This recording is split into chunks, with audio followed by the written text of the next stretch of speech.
Hey, what's up? What's going on, you guys? This is Madam 81. I'm coming back to you again. Basically, just cruising the web and different news stations, and I came upon this news segment from Chicago 2 News that I think that needs to be talked about and made aware of and addressed. Basically, it's about body cameras and the issue with body cameras. The issue is not so much that they don't have body cameras or body cameras are in short supply or demand. It's just that they do not use them, especially when it comes to raids or no-knock raids or them getting the wrong address and raiding someone's home, terrorizing little children, putting guns in children's faces. And this is not, this is common. This happens all over the United States, no matter where you go. And it's just the issue that I feel as though that needs to have light shed on it and needs to be addressed. A lot of people would say, I'm not worried about that, just like mostly everything in life, because it hasn't happened to them. But they don't factor in that it could happen to any of us. Any of us, for any reason, could have a situation where, we're sleeping in our homes, or, we're throwing a birthday party, or, we have friends over. I mean, this has happened to me, personally. A couple years ago, someone had got shot in the neighborhood, and just so happened I had came to the door to look out the door, when the police and the helicopters was, doing their search perimeter and stuff. And the police just bust in the door. They had me and my family, even though we had furniture and couches and things of that nature. They had us sit on the ground. Well, not sit on the ground, sit on the floor. Not in the chairs, on the floor. Made us give out information. And at this time, I wasn't really too hip to the laws and what they can and can't do. So I complied, my family complied, and this, that, and the third. And when asked, why did you,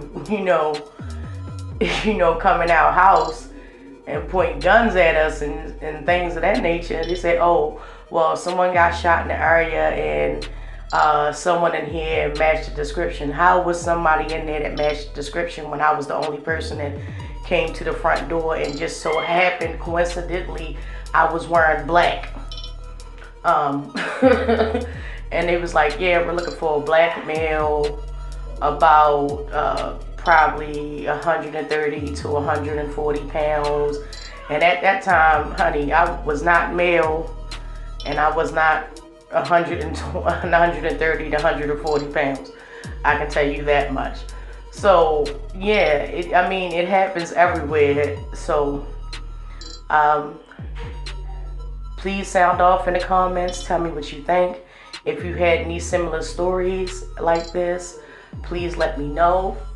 Please tell me. I would love to hear your stories. I would love to hear your output on this. And as always, you guys, here comes the clip.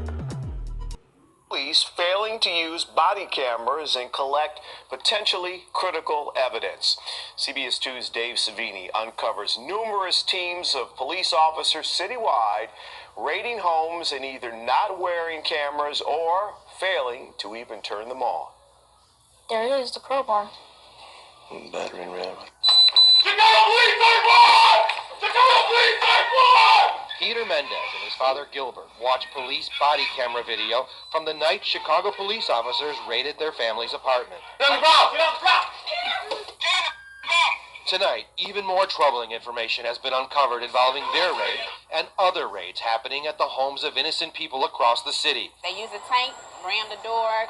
The CBS 2 investigators found critical moments that should have been captured on police body cameras are missing or were never recorded in the first place. Do you want to see an investigation into what happened and why there's no body camera footage for this officer Yes.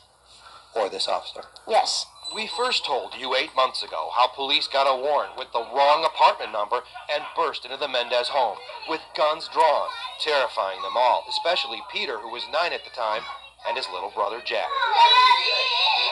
They really hurt you that day. We've now learned the first 2 officers through the family's door, Officer Joe Capello and Officer Mike Guzman, along with the sergeant in charge, Russell Egan, failed to use body cameras when they first confronted them. That's when the family says police pointed guns straight at the children. What do you remember about that rifle? I remember it being pointed at us. There should be action taken. Law professor David Harris works with police departments in different states to improve policies involving use of force, search and seizure, and body camera use. The key body cameras are either missing or were never recorded in the first place. It's a problem. It's a problem. Someone is not being truthful. State Senator Jacqueline Collins says the Chicago Police Department should be following a 2015 law created in the wake of the Laquan McDonald shooting to improve transparency and trust with citizens. It requires police officers wearing body cameras to activate them, including during the execution of search warrants. Before they even enter the residence, they need to activate their cameras. And do you think that there should be a higher level of discipline if they don't follow that? Of course. Senator Collins says the cameras are vital to capture what really happens during these raids, especially to children. What was the first thing you saw? Guns. Just last month, the CBS 2 investigators uncovered security camera footage of 17 Chicago police officers getting ready to raid a home with a sledgehammer and battering ram, some wearing hoods, all in plain clothes. The team burst into a Gresham neighborhood home during a 4-year-old child's birthday party. Guns pointed at us, and I'm basically like, who are you? And it was like, shut the up. We got a search warrant. So far, police won't confirm if body camera footage from that raid even exists. And so when the police officer came through this door, what was the police officer doing? Pointing guns at children while executing search warrants in the wrong homes is a troubling pattern we've been exposing since last year.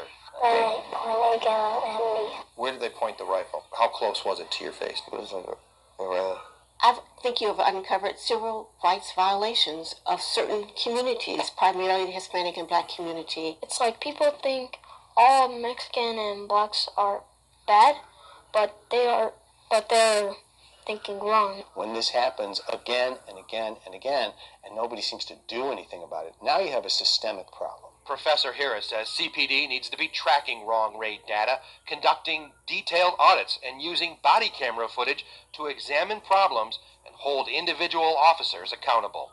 Are you tracking them? But the CPD has refused to turn over detailed records of how often wrong raids happen and where.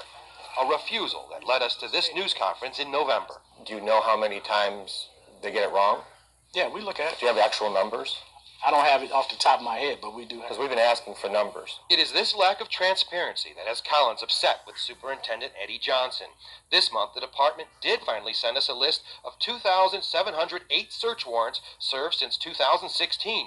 But the records failed to clarify which or if any involve wrong raids. In fact, missing from this list are warrants from the birthday raid and Mendez raid. He needs to come before the public, before a hearing, to indicate why there has been such difficulty and for you to gain the data. The CBS 2 investigators have also learned specialized units, including Chicago SWAT teams, are not wearing body cameras on search warrant raids like they are required to do in Los Angeles and Dallas. There's no reason that SWAT teams can't use them too. None. SWAT raided Cynthia Eason's home, destroying her grandchildren's electronics and toys. And she says pointed guns at all the kids and trained a rifle on her oldest grandson. I'm like, oh my God, please don't let him shoot my baby. The only video the family has been able to get of this wrong raid is from a neighbor's cell phone. And the raid in this case is also missing from the list of warrants CPD gave us. I remember he was standing like right in the middle and pointing a gun at us. Peter is talking about Officer Joe Capello, the one with the assault rifle, the same officer who got the bad warrant. and failed to independently check the address. We obtained the police department's equipment and supervisor logs showing Capello was issued a body-worn camera that night, and it was fully operational. You see that box right there that's checked? What does the next word say? Functioning. It says he was given a camera at 16:31 hours, which is 4:31 p.m. But when the raid happened about 2 hours later, Capello claimed he wasn't wearing one. So what happened to it? If you say you got it, you have it, and it's functioning, then where is it? So what do you think that means? He had one, but he didn't put it on, or he turned it off. And then there's Sergeant Egan, who was in charge of this raid. He said he doesn't recall turning his body camera on. And Officer Guzman, the first guy through the door with a gun drawn, he didn't turn his camera on until halfway through the raid. He turned it on just in time to catch this conversation, admitting they were in the wrong apartment. He gave us the wrong apartment. He gave us the wrong apartment. And the footage that does exist shows they kept searching the apartment anyway. I think that is totally unacceptable. It's unconscionable, and that's why we need to get involved in mandating that they're held accountable for that misuse of power. Our ongoing investigation into these raids has sparked Collins to create new legislation. I think that's why we need to move in pushing for legislation, which I would like to call Peter's Amendment. The law will include body camera and discipline requirements and protection for children when police search homes. And she's naming it after Peter Mendez. How do you feel about that they're thinking about making a new law based on your name? I'm just surprised because I'm just a normal kid. I feel like I'm sticking up for a lot of kids that have gone through stuff. That's one brave kid. Police officials did not answer any questions about the raids and missing body camera video in the Mendez case. They did tell us 8,000 cameras have been issued, but we've learned hundreds of officers are not using them. Because of our findings, Senator Collins plans to call for hearings in Springfield regarding her proposed search warrant and body camera law. If you feel police have wrongly entered your home, tell us about it on CBSChicago.com. We have a form there that you can fill out. Jim, this is all about transparency and trust. You said you've had a hard time getting a list of all the raids. You saw we've been asking for 8 months, and they still won't tell us which ones are wrong raids. Yeah. They won't even tell us the addresses or the race of the people.